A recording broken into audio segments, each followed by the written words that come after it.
मिठाई और खाने की सामग्रियों में आजकल रंग मिलाया जाता है, उससे वो विकृत हो जाती है। तो इन रंगों द्वारा बहुत हानि होती है और इन आर्टिफिशियल रंगों ने ठूस ठूस कर खाने के लिए मनुष्य को ललचाया है, उसे पेटू बनाया है और उसका यह पेटूपन कई रोगों का कारण बना है और साथ ही रोगों का घर बना है। इसलिए ये कृत्रिम रंग पाश्चात्य देशों में आविष्कृत हुए। आइसक्रीम, केक, पेस्ट्री, शरबत, आइस कैंडी जैसे व्यंजनों में ये घातक रंग डाले जाते हैं। वर्षों तक इन्हें वे लोग खाते रहे और अब देखो तो बीमार होते रहे और वो अब भारतवासी भी अपना रहे हैं। इसलिए इन ठंडे पदार्थों का, आइसक्रीम आदि का सेवन जितना हो सके कम से कम करो तो अच्छा है, न करो तो बहुत ही बढ़िया है, क्योंकि इससे स्वास्थ्य की हानि होती है, फायदा नहीं होता है। वर्षों की खोज के बाद इनकी पोल खुलनी प्रारंभ हुई। सबसे पहले मक्खन रंगने में प्रयुक्त होने वाला पीला रंग बटर येलो का नंबर आया और खोज से यह ज्ञात हुआ कि यह सेरोसिस नाम की बीमारी फैलाता है। बटर येलो के बाद दूसरी संश्लेषित और अकार्बनिक रंगों की बारी आई तो वे भी हानिकारक सिद्ध हुई। इनके अंदर तांबा, सीसा, पारा आदि जहरीले पदार्थ पाए गए।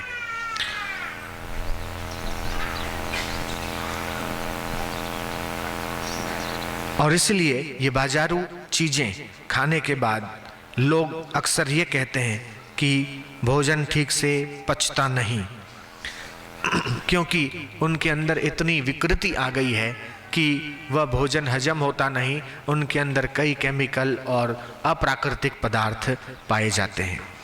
जो नमक हम लोग खाते हैं उसके बारे में आजकल खोज ये हो रही है कि विश्व में कई जातियां ऐसी है जो सभ्यता की दृष्टि से सदियों पिछड़ी हुई है और उनमें नमक खाने का प्रचलन जरा भी नहीं है।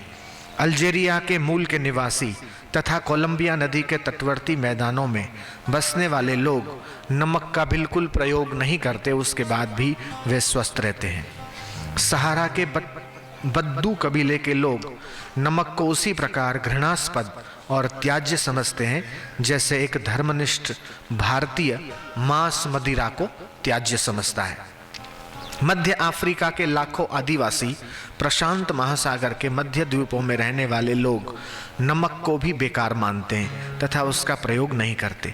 साइबेरिया के मूल निवासी और नेपाल के सुदूर प्रांतों में बसने वाले लोग भी नमक नहीं खाते, फिर भी उनका स्वास्थ्य और शरीर बल आज के 21वीं शताब्दी के सभ्य व्यक्ति से कई गुना बेहतर है। ये उदाहरण उन व्यक्तियों की धारणा को निर्मूल सिद्ध करने के लिए पर्याप्त है जो ये समझते हैं कि नमक नहीं खाएंगे तो न जाने क्या हो जाएगा। इसलिए एकादशी का जो उपवास है तो वो भी बहुत फायदा करता है। कुछ लोग यहाँ तक कहते पाए गए कि नमक न खाने वाले व्यक्ति का शरीर विषाक्त हो जाता है, उनके शरीर में कई दूषित तत्व आकर संचित हो जाते हैं। विज्ञान की आधुनिक गवेषणाओं के अनुसार नमक मनुष्य शरीर के लिए एकदम अनावश्यक है।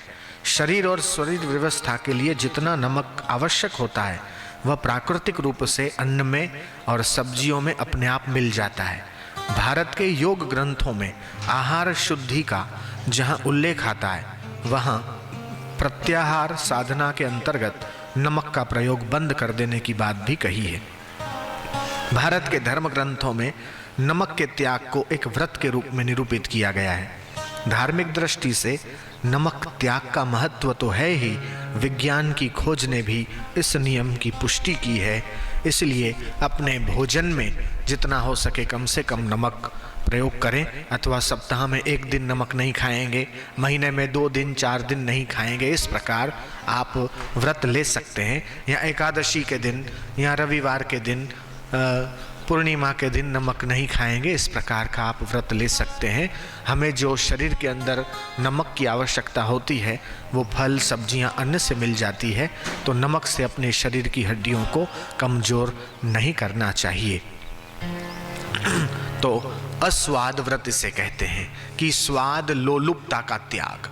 बढ़िया बढ़िया मिठाइयाँ, बढ़िया बढ़िया व्यंजन, चटपटे व्यंजन आदि खाने से स्वाद लोलुपता बढ़ जाती है। इंद्रिय लोलुपता, स्वाद लोलुपता वाला भगवान के रस को प्राप्त करने में भला कैसे सफल होगा।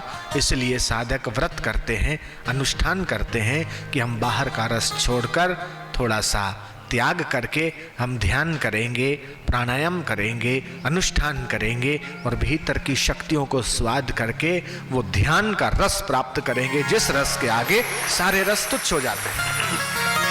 सारे स्वाद जिस स्वाद के सामने छोटे हो जाते हैं वो है भगवान के नाम का स्वाद। ठीक उसी प्रकार शक्कर के बारे में भी कहा गया।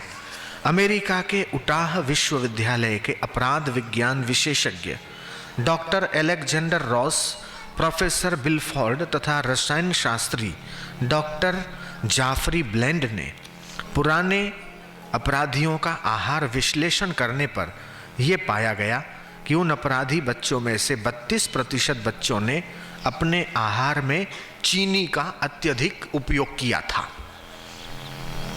इसी तरह का निष्कर्ष कैलिफोर्निया स्टेट कॉलेज के समाज कल्याण विभाग के संचालक डॉक्टर स्टीफेन जे शुयंथलेर ने प्रस्तुत किया।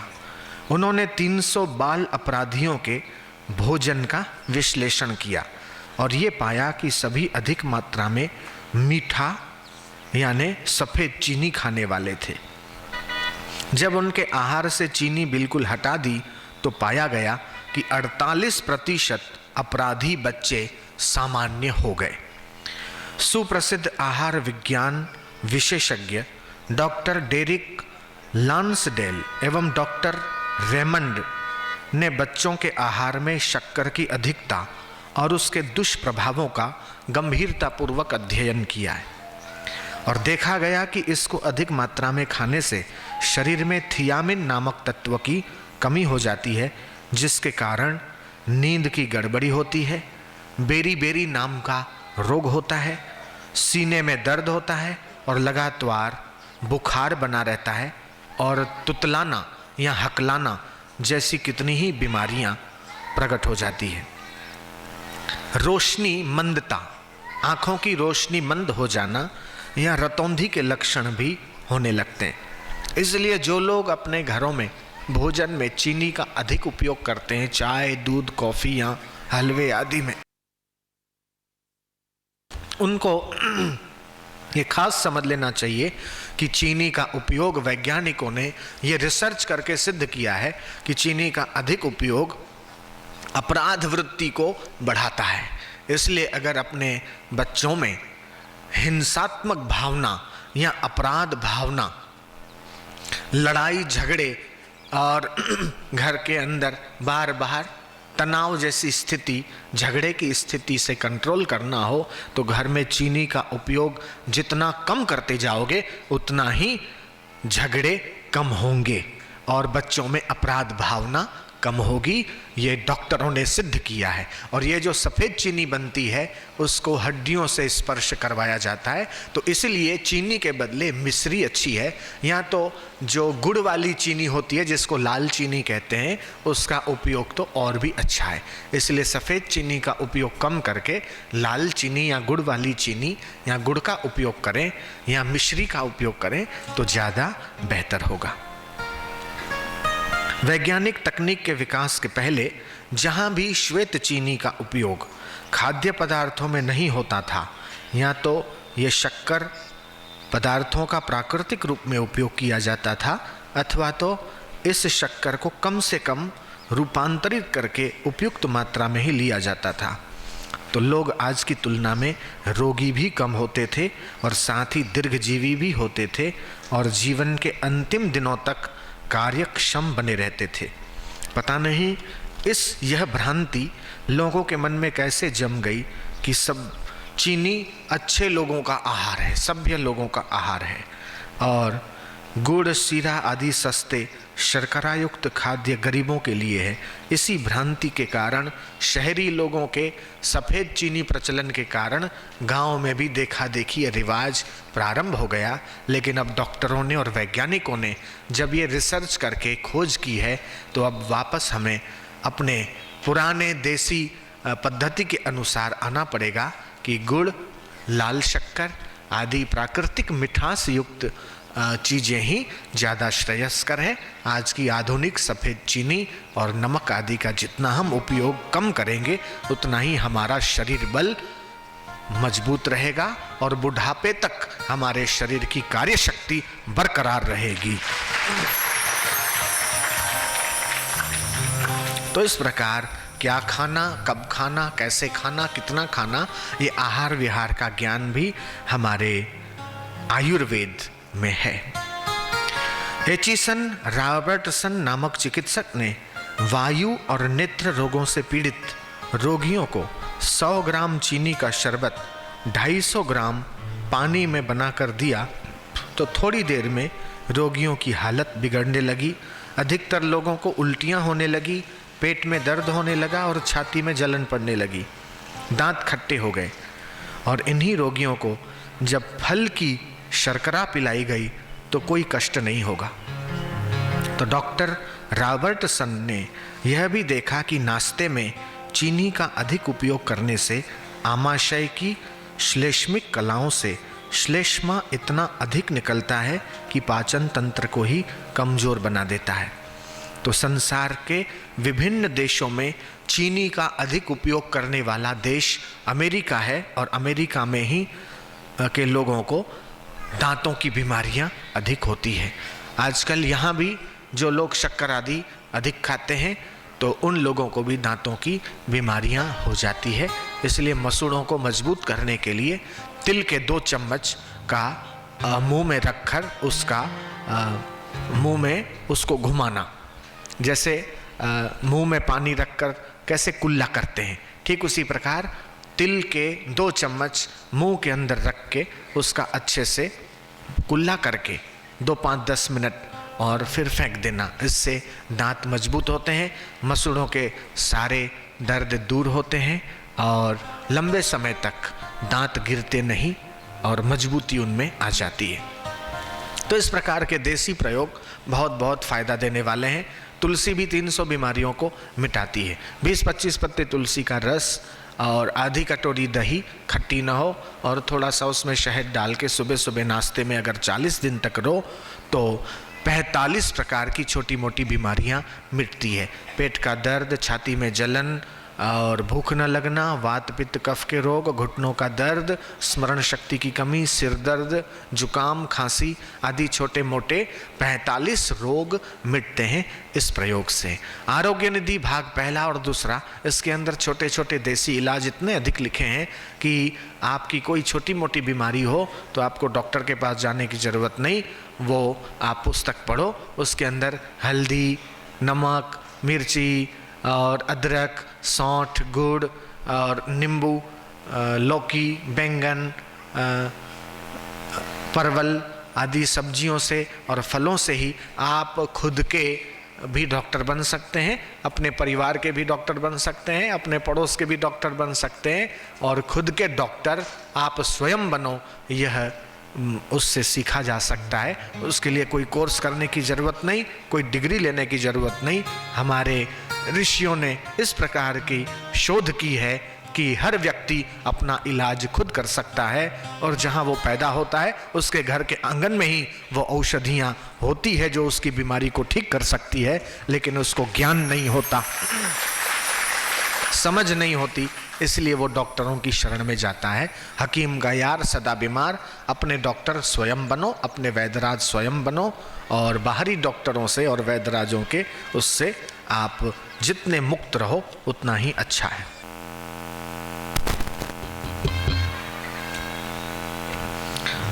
घी तेल में पकाई हुई चीजें स्वादिष्ट तो लगती है पर साथ ही साथ गरिष्ठ भी बहुत होती है। जो कड़ा शारीरिक श्रम करने वाले होते हैं वो ही उन्हें पचा सकते हैं, लेकिन आजकल जो सबके घरों में आदत पड़ गई, खाया और घंटे 2 घंटे सो गए, दोपहर में जो लोग नींद करते हैं उनकी आयुष्य कम होती है। ये सिद्ध हुआ है रिसर्च करके कि जो लोग दिन में सोते हैं वे बीमार होते हैं और उनकी उम्र कम होती है। इसलिए दिन में भोजन करने के बाद 50-100 कदम टहलना चाहिए, उसके बाद 10, 15 या 20 मिनट के लिए लेटना चाहिए बाईं करवट लेकर, उसको बोलते वाम कुक्षी, लेकिन नींद नहीं लेना चाहिए। इसलिए जिन लोगों को शरीर स्वस्थ रखना हो वो दिन के नींद का त्याग करें, रात को ठूस ठूस कर भोजन न करें, सवेरे जल्दी उठें और तली हुई चीज़ें, ज़्यादा मिर्च मसाले वाली, नमक और चीनी का उपयोग कम करें, फल, हरी सब्जियां इसका उपयोग करें और जितना भूख हो आधा पेट भोजन से भरें, 25% पेट पानी से भरें। इस प्रकार का करेंगे और महीने में एकादशी के दिन उपवास करेंगे तो जल्दी उनका शरीर बीमार नहीं होगा और लंबे समय तक वो दीर्घ आयु प्राप्त कर सकते हैं।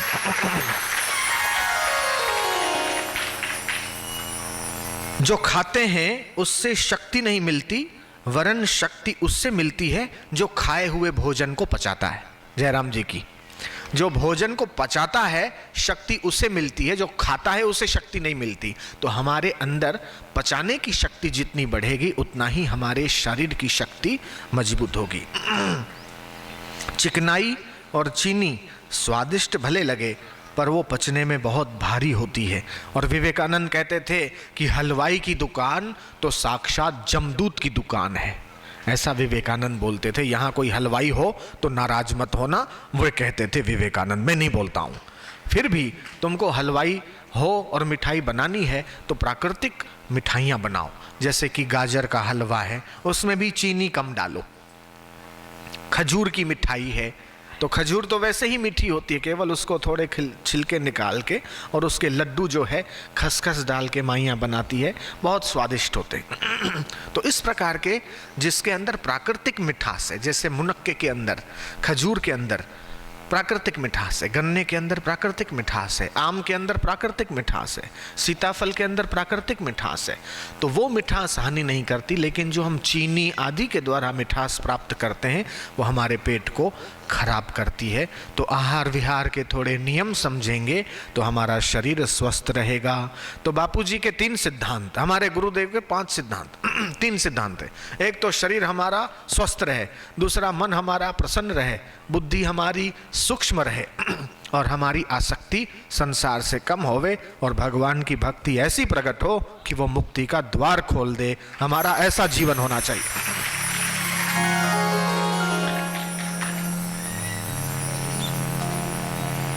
इंग्लैंड के विशेषज्ञ प्रोफेसर जॉन युद्धनिक ने कहा कि चिकनाई अधिक खाने से हृदय रोग हो जाता है, हार्ट अटैक, दिल का दौरा पड़ना, हाई बीपी, लो बीपी, ये भी चिकनाई खाने से होते हैं। हृदय के लिए हानि पहुंचाने वाले पदार्थों की सूची में चीनी को ही सबसे पहला नंबर दिया गया है। राजर्षि पुरुषोत्तम दास टंडन ने अपने एक भाषण में कहा था कि सन 1921 में चीनी राजनीतिक कारणों से छोड़ी थी, परंतु पीछे भोजन शास्त्र का अध्ययन करने पर जाना कि वो हमारे शरीर के लिए कितनी निकम्मी है और घातक भी है। वो आंतों में जलन पैदा करती है और दूसरी तरह के नुकसान पहुंचाती है। गुड़ और लाल शक्कर भी खाई जा सकती है, पर सफ़ेद चीनी के बारे में मैं यही कहूँगा कि उसका उत्पादन ही बंद कर दिया जाए, ऐसा राजर्षि पुरुषोत्तम दास टंडन ने कहा था।